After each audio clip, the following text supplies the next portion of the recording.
We know awkward fighters. Real fighters know awkward fighters. He's not an awkward fighter. He's just a dumb fighter. You trying to kill me or I'm trying to kill you. You know, I think let's go in here and make this money. You know, it's more of a business tactic than anything. Tank is not the guy that knows how to sell a fight. Tank cannot sell a fight in his own division. You have the Paul brothers and they come over to boxing. Their idea from day one is we don't have the skills or the experience. What we're gonna do is we'll take on the absolute best guys, but they're gonna... We not awkward fighters. True fighters can recognize awkward fighters. He ain't awkward, he just a dumb fighter. Either you trying to kill me or I'm trying to kill you, that's it.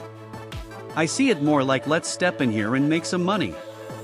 To me, that's more of a business approach than anything. Tank isn't the type of guy who knows how to hype up a fight. Tank can't even sell a fight in his own weight class. Look at the Paul brothers when they came into boxing. From the beginning, they admitted they lacked skills and ring time. Their whole angle was to call out the best fighters, while demanding to get weight advantages. He's a fighter that just started fighting. That's, you know how when somebody first come in the gym and yeah. When somebody first come in the gym and they've been coming for like a little minute, so they think they nice now. They ain't get all the, everything down pat, but that's how he fight. I don't think he's not he's an awkward fighter. Awkward is somebody, I don't want to call them names, but awkward is different from him. He's not awkward. We know awkward fighters. Real fighters know awkward fighters. He's not an awkward fighter. He's just a dumb fighter. He's basically a guy who just started fighting. You know when someone first joins the gym, and after a little time they start thinking they're good? They still don't have everything figured out.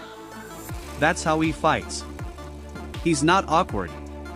Awkward is different. I don't want to drop names, but awkward is something else. He's nothing like that. Real fighters know who's awkward and who's not. He's not awkward, he's just a dumb fighter. That's all it is. We're getting Jake Paul and Gervonta Davis. What can you tell me about that? What can you tell me about why Jake and Anthony has maybe been put to the side for now? Yeah, they always told us that it was, we were looking at that fight for February of next year, and they always said that there was a chance that Jake would fight in November. I think, wasn't I the one that broke Jake Paul against Gervonta Davis 6 months ago or something? I knew that they'd agree that deal. I didn't know they were about to announce it then. But I did know that they'd agreed that deal previously. So I don't like it, if I'm honest. I mean, I think we need to really differentiate between boxing and an entertainment concept, and that's what that is. It's a freak show, it's entertainment, it's a lightweight fighting a cruiserweight, with, I don't know, is it bigger gloves and certain minutes per round. I don't know what it is, but I understand the market and I understand this freak show shock kind of the world mentality of people potentially tuning in. Is that a step too far? Maybe. I mean, I hated Jake Paul against Mike Tyson, but it did massive numbers. I hate Jake Paul against Gervonta Davis. It'll probably do massive numbers. So that's when you really have to differentiate yourself between, just because you don't like it doesn't mean it isn't going to do good business. Now, whether you want to be involved with it is another kettle of fish. I don't want to be involved with it, but I do respect the fact that it's going to do big numbers. Numbers-wise, maybe closer to 200 against 150. How much bigger can Tank even get? Why is it celebrated in MMA but not boxing? You know what I mean, Petey? In MMA, we actually enjoy freak shows, but in boxing they reject it. What does that really say about us in MMA? We're a twisted crowd, no doubt. You agree? Yeah. In MMA, freak shows are obvious, we all admit it's wild, but we watch anyway. With Jake, it's different. He even caught me slipping. He's the ultimate outrage marketer. I see his posts, I read them, and I know I'm reacting exactly how he wants. He's just chasing views. Same way I'd watch Eddie Hall fight Dylan Dennis, I'd laugh, but I'd tune in. Jake versus Tank feels the same. A circus act, and we all show up.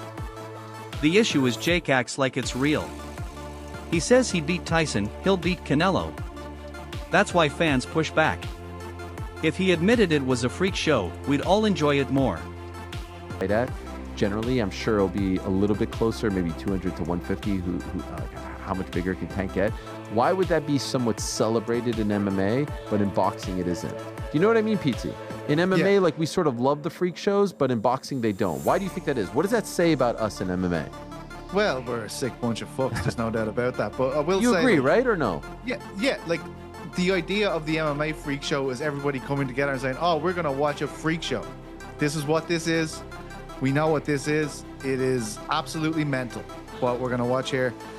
I think where people get annoyed with Jake is, like, you know, he even got me. You know what I mean? This guy is the greatest outrage farmer of all time. I saw his tweet and I was like, reading it, you know what I mean? And I was like, well, this is exactly what he fucking wants me to do. You know, like, this is, every time I'm doing this, he's in the game of getting eyeballs, and this is ridiculous.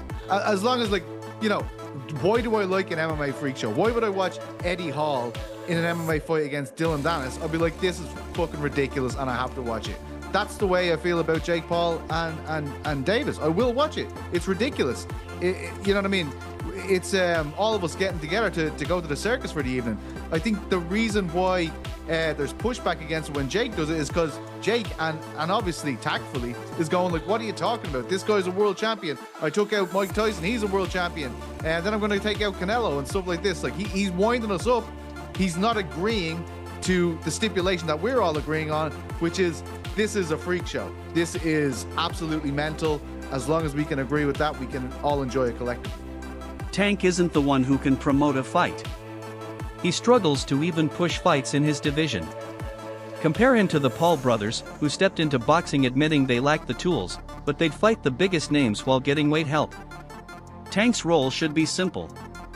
Skills against skills, except he has them and you don't. Yet Tank runs around claiming size is the real issue. Truth is, with my ability and experience, I don't need to worry who's in the room, I'll dominate it. But the reality? All it takes is one big man in your face and you crumble.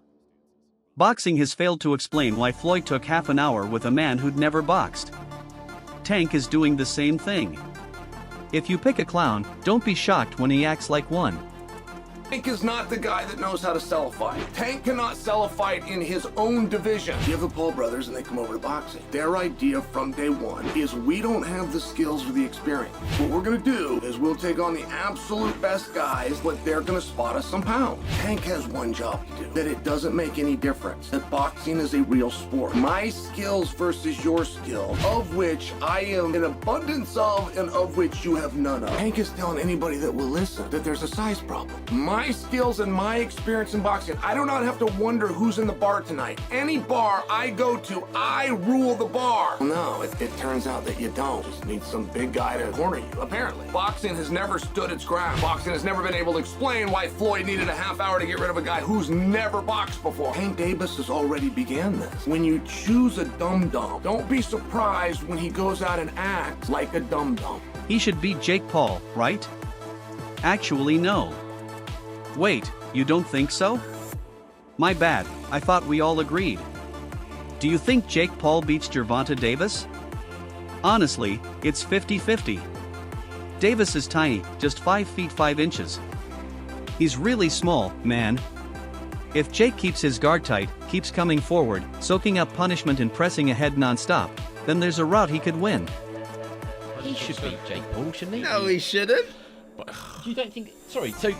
I thought we were all unanimous here. You think Jake Paul beats Gervonta Davis? 70 pounds is 70 pounds. Gervonta Davis is very small. 5'5". He's tiny, bro. That's what I'm saying. Jake Paul, he's a little man. If Jake Paul's tucking up, move on, and absorbing punishment for walking forward, look, there's a way. Bro, that fight is a joke. Same way Tyson's return was kinda a joke, but we accepted it. Still, he was 60 years old. Most casual fans won't see the size difference. They'll just see Jake Paul versus Gervonta Davis. And if Davis doesn't destroy Jake, people will think Jake's some pound-for-pound star. Davis is really small in person. When I fought him, he felt tiny. It's just not a fair matchup, man. Bro, that's a fucking disgrace of a fight. Yeah. You know it. Just like Mike Tyson, low-key was a disgrace, but we accepted it. But he was 60 years old. I mean, the casuals don't see the weight difference. They see Jake Paul and Gervonta Davis. And if Gervonta Davis doesn't fuck up Jake Paul, they're gonna think Jake Paul is some pound-for-pound champion type of fighter. Gervonta Davis, he's actually really small. Like when I fought him, he's small. So I just think it's a very unfair fight. Applause. Music.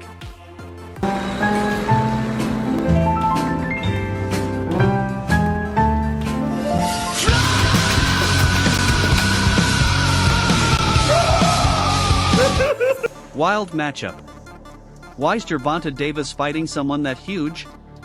The interest is in watching his footwork. I doubt he rushes in on Jake. He'll probably use his feet, make Jake swing at nothing, and look silly. It's hard hitting someone that's small. It's like basketball. If you're 6'1" trying to guard a super quick 5'8" guy, he's gone in a flash. That's what Davis can do. Meanwhile, Jake doesn't care. He tried hurting a 60-year-old Tyson, outweighed Nate, and still went for knockouts. He'll press, grab, and try rough stuff on Davis. That makes it interesting. And I hope the undercard delivers, because Canelo versus Crawford's undercard was awful, nothing worth watching. So crazy. Why is Gervonta Davis fighting a guy that big? There is some interest to that, because you're not going to see Gervonta Davis. You're going to be able to see Gervonta Davis's feet.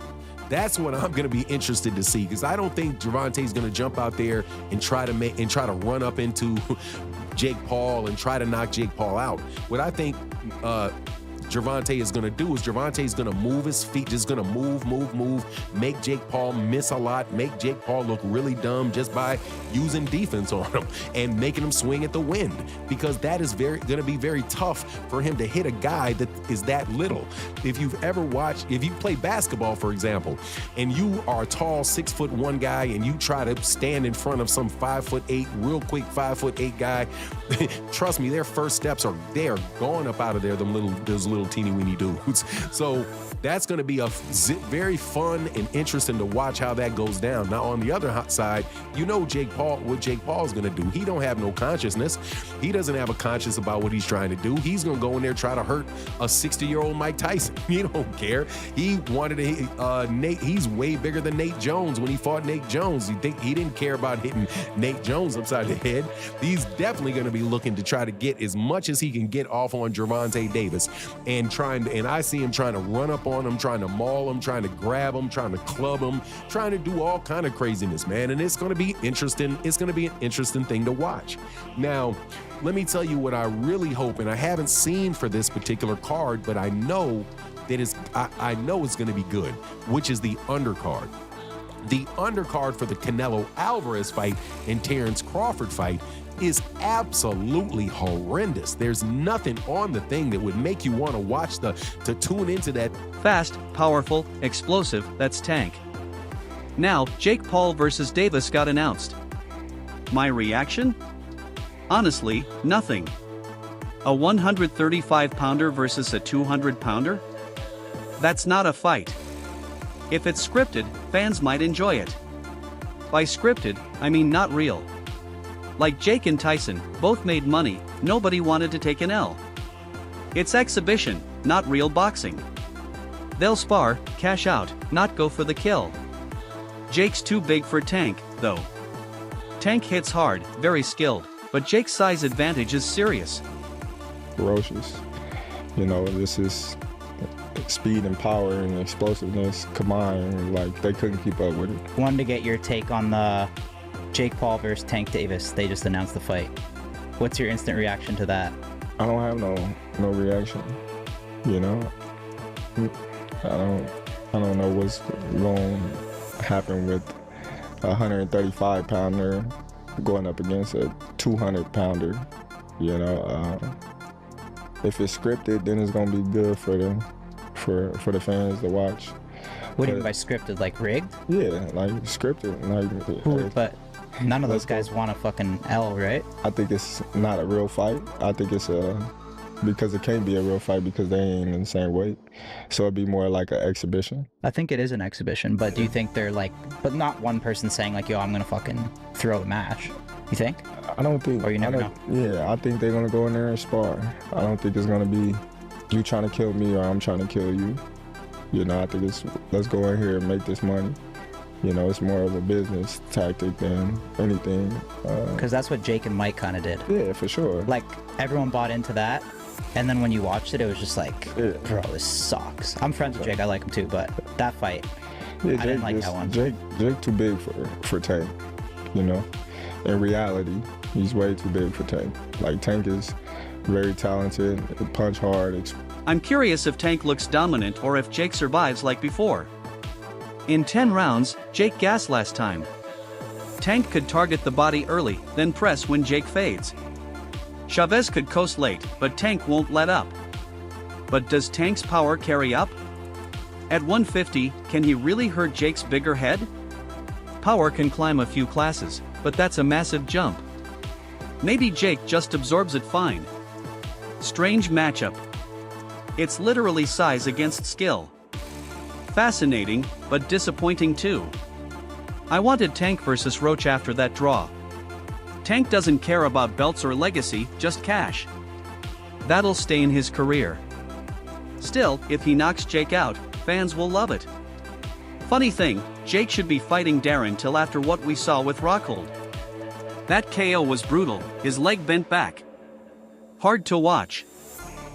I am interested to see, will it look similar to this or will it be even more definitive in favor of Tank, like some people are suggesting? And with it being 10 rounds, like Jake Paul did start to gas at the end of his last fight. Like if that happens, maybe Tank could look at that and go, right, I'm going to work the body early, and when you do start fading, then I'm going to fucking really put the pressure on you. And it's one thing Julio says, or Chavez, you know, in front of you, you know, who's trying a little bit in the last 2 rounds, but Tank, even as small as he is, it will be a lot harder to keep him off. And what will Tank's power be like as a 135er? Like he's probably going to be about 150 when he gets in there, maybe. Will those punches on the big fat dome of Jake Paul actually really hurt? Because power can translate up a couple of divisions, but like that's a lot of divisions. What if Jake just takes them? No problem. I'm not saying he will, I'm just saying it would be fucking weird. This really is size versus skill in its purest form, and that is why I've got to admit I'm fascinated to see it. To be honest, I'm a little disappointed as well, because I wanted to see Tank versus Roach after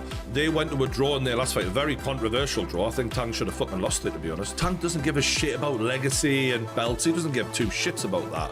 He just wants money. And unfortunately, it's going to really hinder his legacy. His legacy will just be, yeah, he had a good run. But he's never going to be up there with the greats, despite his talent. That being said, if he chins Jake Paul, it won't really matter because everyone will fucking love him, won't they? And ironically, I said Tank should be fighting Roach, but Jake Paul clearly now should be fighting Darren Till. This was Darren's fight the other night against Luke Rockhold, former UFC middleweight champion. Dropped him, hard to watch. There was just a massive gap in ability there. Like Rockhold being like a very well-rounded fighter in MMA, but Till just such a specialist in stand-up, and it showed. And this knockout was fucking brutal. Oh god, it was a terrible one. I mean, his leg was bent back and everything.